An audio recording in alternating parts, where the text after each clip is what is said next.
I just wonder how we...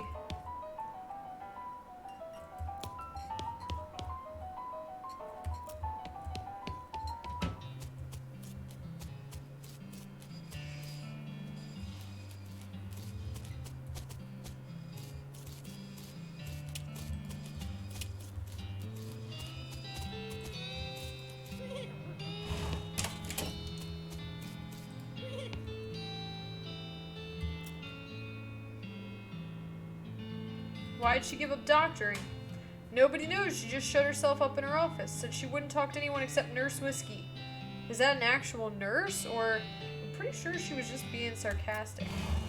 Oh, we've got Nurse Whiskey. We got Nurse Whiskey right in our bag. Let's go.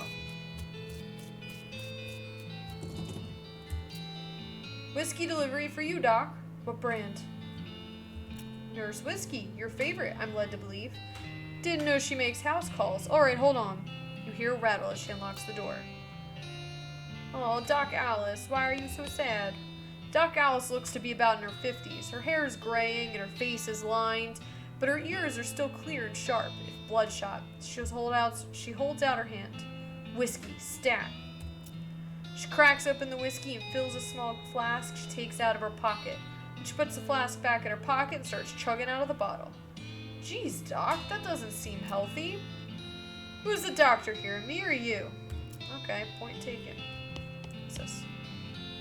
This Benny doesn't look like it's seen much use. You grab a pair of tweezers and pluck some of your more unsightly eyebrows. Hey, Doc, can I look at your books? Sure, if you want to. Not that they're gonna do you much good in this doomed, forsaken hellhole. You should try being less cheerful, Doc. Alright, so here are the different ones. Leaf through the legend of Curly's meat. Leaf through the life and works of Fred Ferguson. Leaf through the goblinoid tongues of Primer. Let's go through the first one. This book tells the story of a legendary treasure, a massive chest full of meat, secreted in the hidden sense, not in the extruded sense, in the western desert by an old cowhand named Curly Butterfield. This book purports to be a Civil War surgeon's autobiography, but flipping through it, you mostly just find lists of reasons that drinking alcohol is bad. So it's actually a work of ludicrous speculative fiction. At least there's some useful appendices in the back and some diagrams of appendices. Alright, we gain 3 XP. You start flipping through the Goblin language book. It's confusing at first, but you eventually get so engrossed that by the time you take a break from reading, several blurfs have passed, and you also know that blurf is the Goblin word for hour. You've learned to speak Goblin. Sort of. So we got Goblin tongue.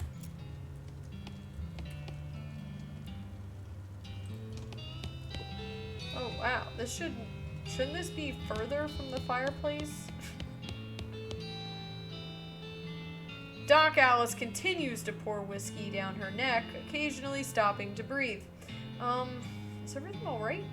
That depends on how fast I can get this whiskey into my bloodstream compared to how fast my liver filters it out, and I can't talk and drink at the same time, so she glares at you meaningfully. So what's the matter, Doc? What's the matter? The whole world's gone to hell in a horse cart, and you ask what's the matter? Bandits, cow demons, dead men walking. Why don't you go ahead and pick one and I'll drink to that. Dead men walking? You haven't seen it? Corpses and skeletons staggering around like puppets with half their strings cut, looking to take a bite out of the living. Oh yeah, there was a skeleton in the cemetery. It's nice to get some outside information that I'm not losing my mind. But how is that even possible? It isn't possible. It goes against everything I know about medicine. Dead patients don't get back up. Patients? Oh, ouch. Every doctor loses one now and again. You never get used to it, but, well, it happens. But what doesn't happen is them coming back afterward and looking for revenge. That must be pretty rough. Rough? Missy, I don't think you comprehend the situation. It's not just patients. It's neighbors, friends, husbands. Oh, indeed. She turns away from you and focuses her attention back on the bottle. What now? Do you know what's causing the resurrections? Well, I heard a rumor. A rumor? What is it? It's when you get incomplete information from an unverified source. Anyway, what I heard is there's a fella out west that's causing a necromancer, they call him. Supposedly he's sending magic out into the world somehow. Magic like the bean slingers use? I never heard of any bean slinger raising the dead, have you? That would be one hell of a can of beans. What now? What's the deal with all the TNT? It's so when I feel like I'm about to go, I can blow myself into bits so small there won't be nothing left to come back. That seems drastic. Drastic? Hell, no way I am taking the risk of becoming one of those things. Fair enough. About the necromancer. Assuming he exists, what about him? Well, maybe someone ought to try and stop him. Doc Alice gives you a sharp look. You? Because I know you ain't talking about me. Why not you? A gray-haired old woman that knows as much about fighting as a squirrel knows surgery? Did you hit your head on a bar stool, kid? You aren't that old. And if I were gonna pick someone to go up against a necromancer, it'd be someone who also knows about death, but in a scientific way. A doctor, right? Doc Alice stares at you and takes a swig from her bottle, saying nothing. And it sounds to me like you've got plenty of motivation to get the job done for your friends and everyone. She continues to look at you. You can see the gears turning in her head. Beats doing nothing anyway. Beats locking yourself in a house full of TNT and drinking yourself to death. You aren't even doing any doctoring anymore. She winces and looks away, but shakes her head slowly. You seriously expect me to ride out west by myself chasing a rumor? Doesn't have to be by yourself. I'm heading west too. Tag along with me. Maybe we can find the guy and put a stop to him. It's crazy. Impossible. Impossible? Like raising the dead is impossible? Alice crosses her arms and regards you thoughtfully. A spark slowly brightens in her eyes. Alright, kid. What the hell? Let's give it a shot. Cool.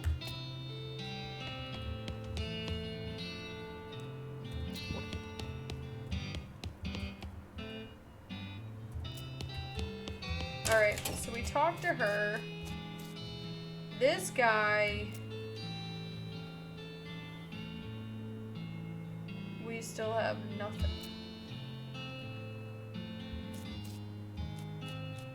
I need a needle. How in the world do I get a needle?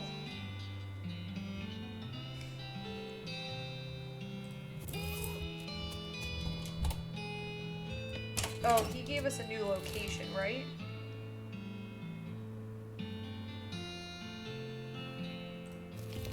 Didn't he? I'm still looking.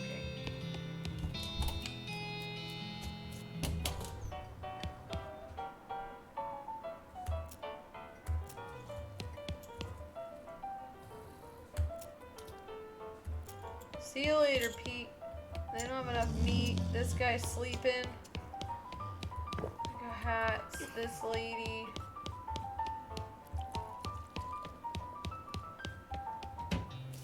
I don't know where to get a needle.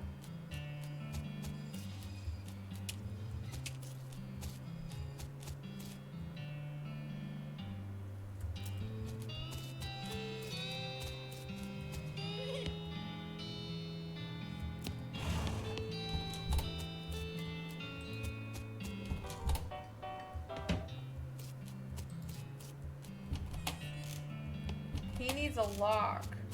But this guy, I feel like I screwed it up.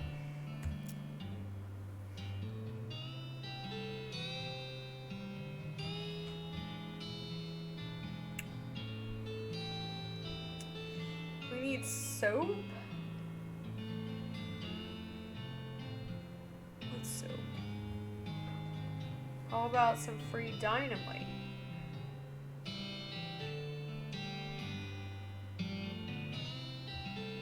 We need dynamite from that lady. Or...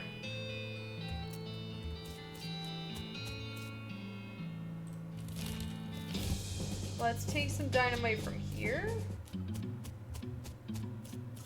Maybe I can just... No. I need it here. Maybe we can get some from Alice now that she's not gonna kill herself.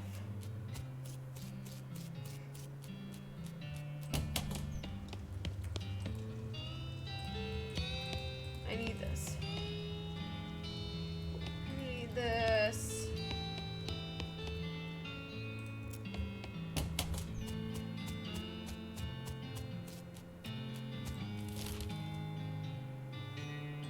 How do I get anything?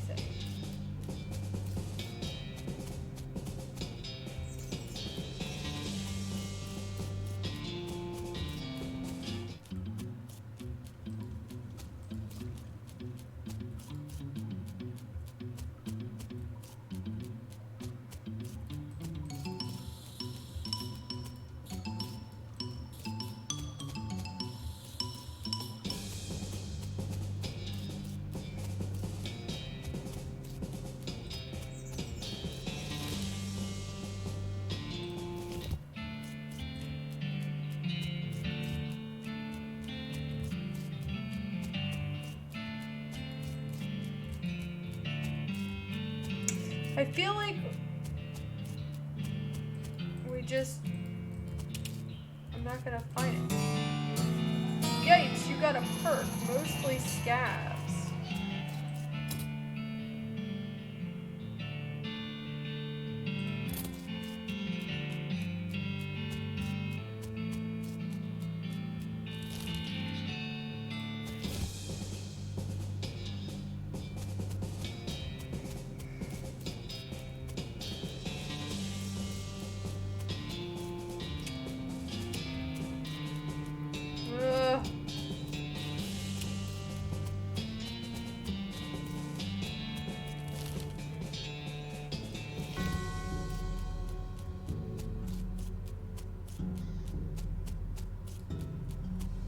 There isn't really anything, like we've already done all of these.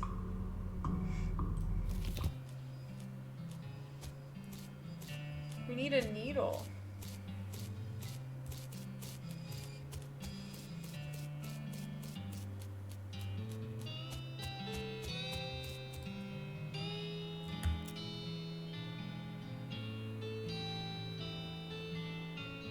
Where do we get soap? Where do we get it, guys?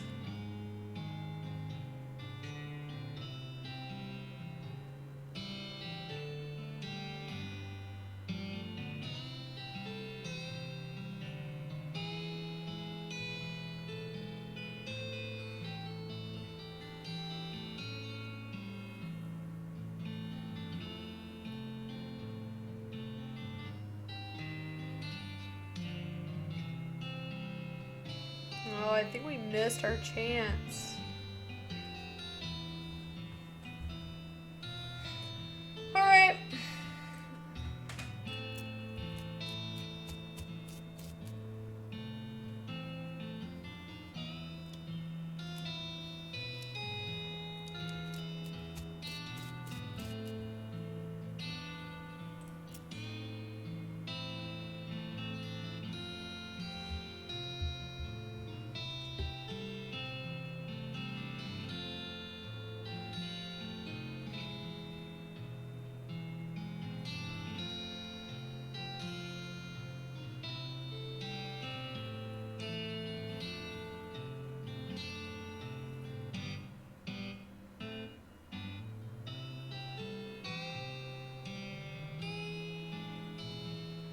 Alrighty, we're moving on. I think we did everything.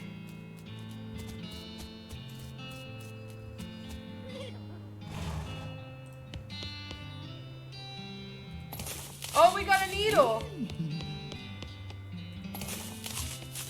A needle in a haystack. Oh, perfect. Let's go back. I almost completely gave up. Level 3 tools.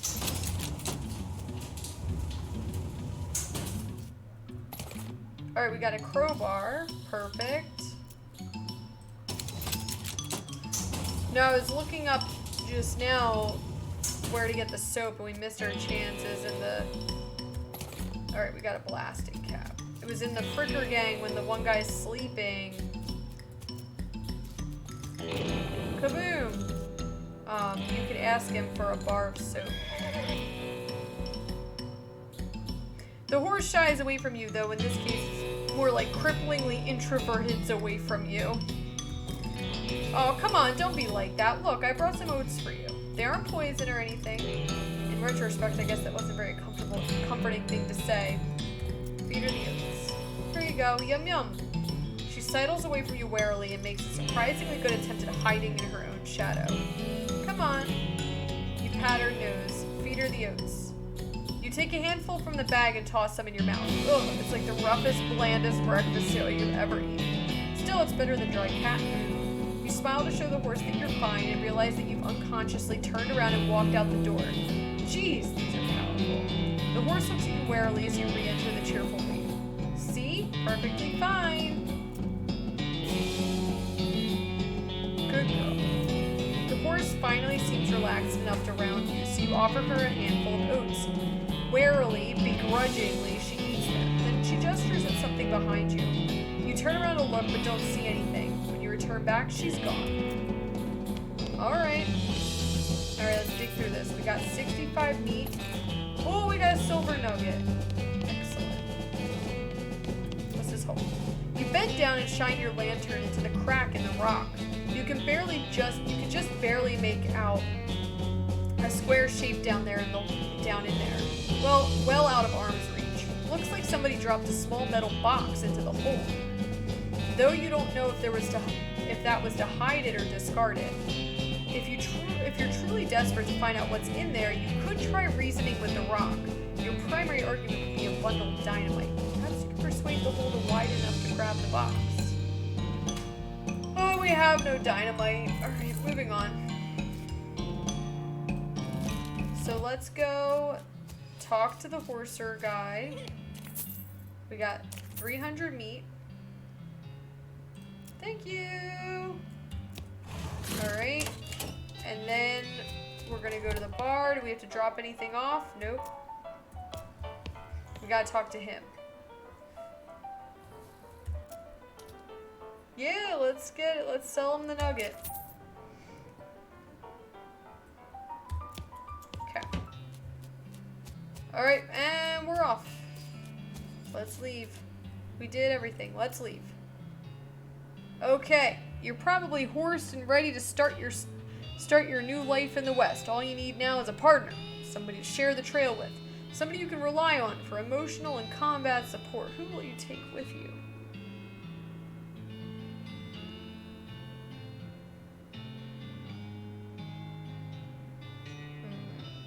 So Susie Cochran is the one whose whole family died, and we're encouraging her to come along with us.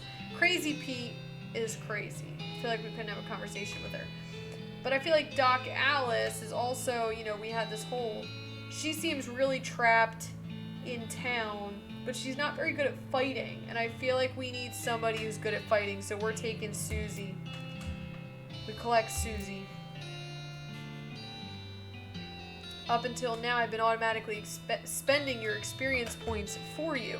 I'm happy to keep doing it, and I promise to give you a nice, well-rounded experience. Shall I keep it up, or do you prefer to decide for yourself where your XP gets spent? Let's let them do it for now, for a little while.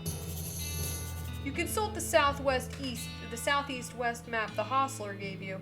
It only lists two things, the town of Dirtwater and the Manifest Destiny Railroads Company westernmost camp. Alright, let's head for Dirtwater. Off we go.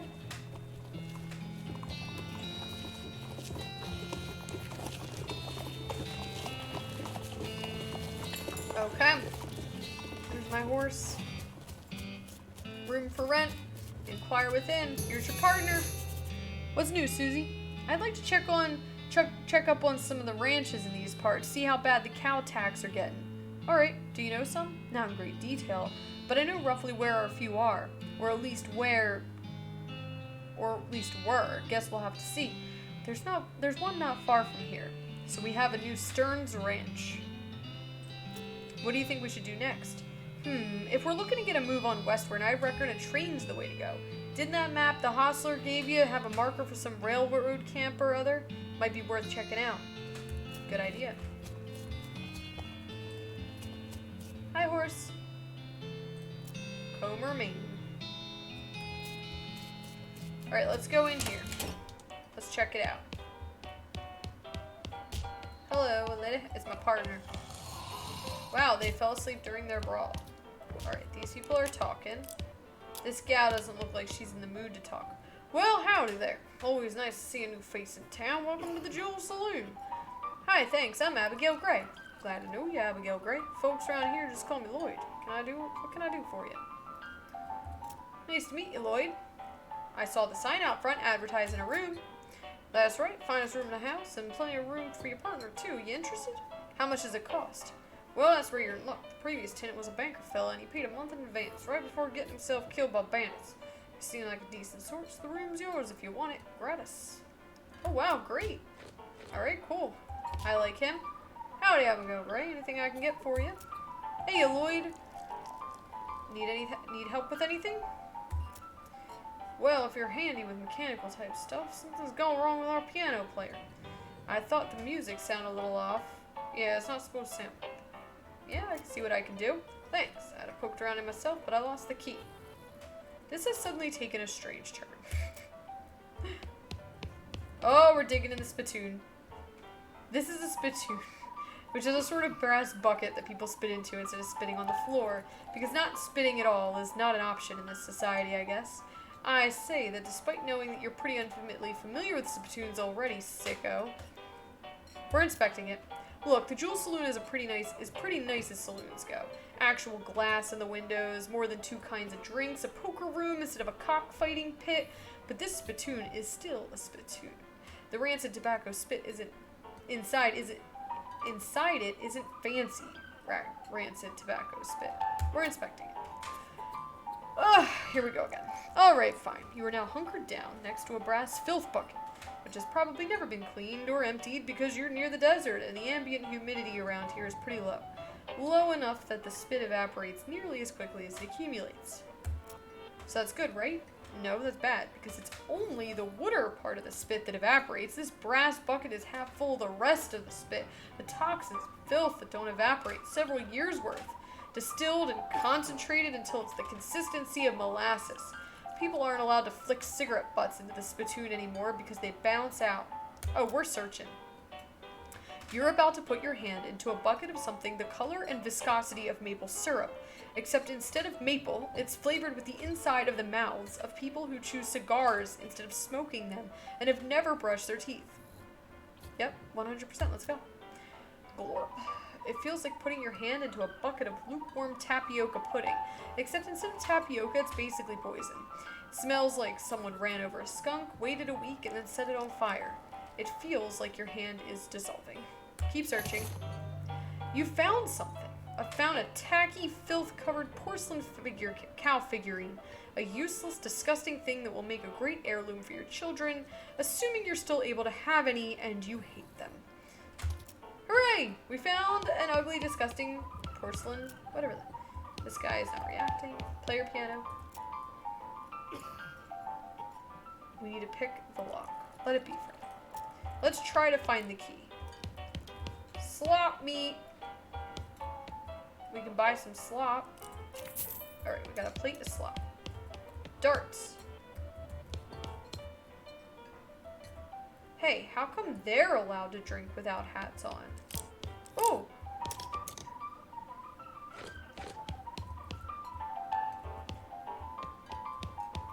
Well, that's why. Let's go in the kitchen. Hi, Chef. Oh, I left. Hold on. Hi, Chef. This shelf is full of canned and bottled ingredients and boxes of slop helper. Hey, what are you doing in here? Employees only, bud. Oh, sorry, I was just, looking around. So you're the nosy type, eh? Well, I prefer adventuresome. As it happens, there's something you can do for me. I'm out of saltpeter and need someone to go pick me up some more. Saltpeter? Isn't that used to make gunpowder? And other things. Look, who's the chef here, me or you? Okay. Where can I find it? Your best bet's a military camp. Because it's used to make gunpowder? Shut up. The nearest one is Fort Cowardice. They keep it in a little green jars. Alright. We'll go to Fort Cowardice. Who's the dishwasher? Nope, still looking. That lady is too busy washing dishes. Okay. So we talked to him. Let's go to the stage.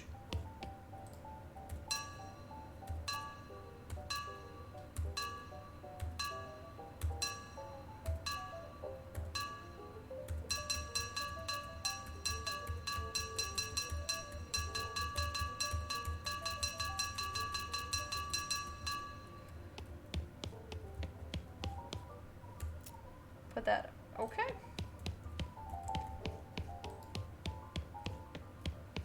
Alright, that did nothing. No, go back out. I want to... Oh, the poker room. Let's go in the poker room. Rules. 4 two-eyed queens of spades and 2 jacks count as a Canadian straight. A player holding a mustachioed queen must immediately discard 3 kings. Hearts, a homicide jack is twice as valuable as a pair of 8s of diamonds. I love all the guns. Alright. Blah, blah, blah, blah, blah, blah, blah, blah, blah, blah. We don't have time for this. Okay. Okay. This is a lot of rules.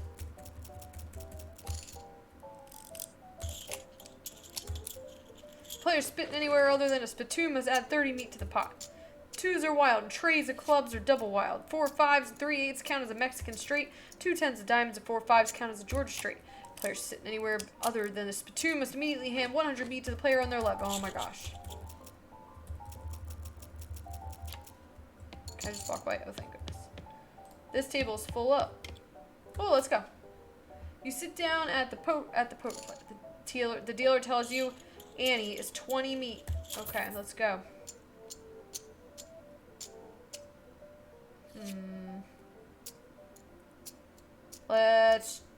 Okay. The dealer gives you a deck. Gives the deck a shuffle, then deals a hand of cards. It's a pretty decent hand. 4 2s of clubs, pair of aces, and 2 5s of diamonds. It's the first round. The pot is 60 meat, and you estimate your chances of winning at around 30%. Let's check. Continue the game. It's the second round of betting. The pot is 60 meat, and you estimate your chances of winning at about 35%. Let's go 2. You cock your head and jaw into your angle. Plus 20% chance to win. Let's go. The last round of betting. Time to do or die. This pot is 60 meat, and you estimate your chances of winning at around 55%. 3. Check. Oh, we lost. Ante up. Let's go. 1.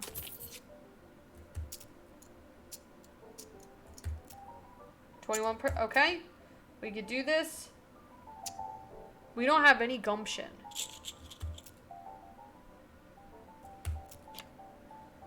Oh. Alright, walk away. We're losing all our meat here. This is the map, okay? So what do we have? We have 3 muscle, 3 mysticality, and 5 moxie. But that's it. What are these guys? No room at this table. I want to win. Let's win. Ante up.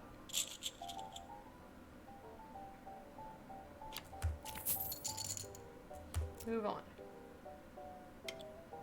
Oh. Alright.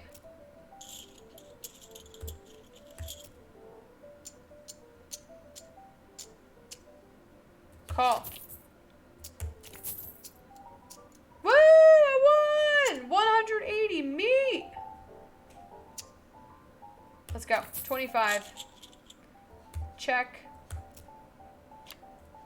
Second round of betting. 75 meat. Word about. Oh, let's 2. 20% plus 20% chance. We're at 55%. Let's check. Reveal our cards. We won! 75 meat. Let's go. 30 meat. Check. Call. Forcefully raise. Ooh, 4 moxie. 1. Ah, we lost. Ante up. Check. Move on to the next round. We'll go 1. 1. Plus 20% chance of winning. And we lost.